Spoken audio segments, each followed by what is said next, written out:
everyone! Welcome sa aking channel. Magluluto tayo ngayon ng fried pork chop. At eto yung mga kailangan nating ingredients para dito.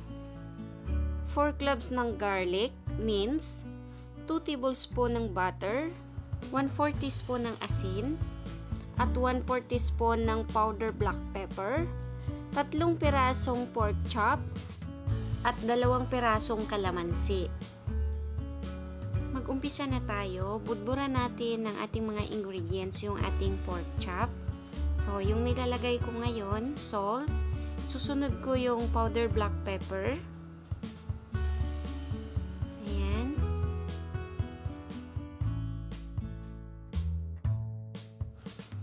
Yung aking minced garlic.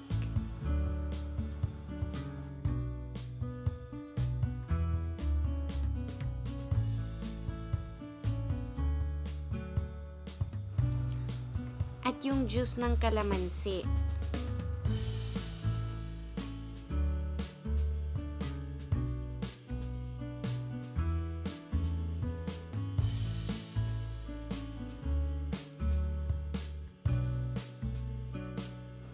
Pagkatapos malagyan yung kabilang side, ayan, ikutin natin, lagyan natin ulit yung isang side.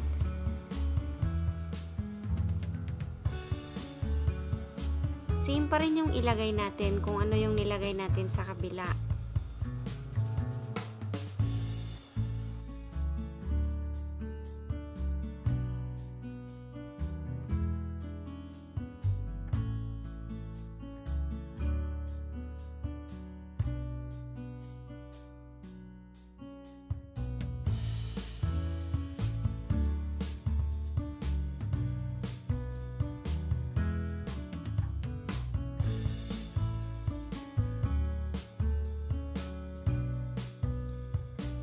Massage ko to ng konti, tapos pwede na natin siyang i-fry.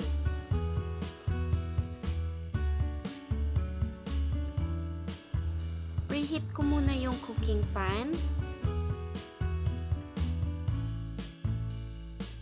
Bali, ang gamit ko dito, butter, pero pwede naman kayong gumamit ng regular cooking oil.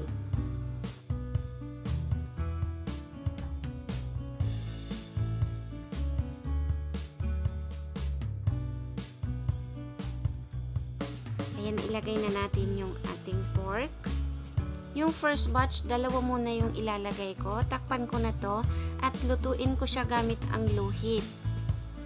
Lutuin lang natin to hanggang ma-perfect yung pagka-golden brown.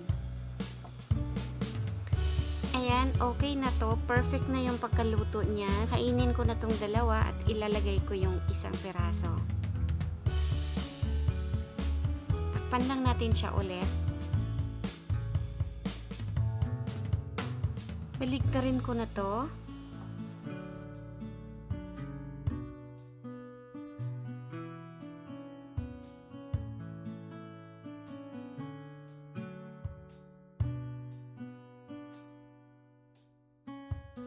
Ayan, pwede na to. So, i-turn off ko na yung apoy. Luto na yung ating pork chop. Saktong-sakto yung pagka-golden brown ng pork chop. Masarap ito isawsaw sa tuyo na may kalamansi plus may sili. Maraming salamat!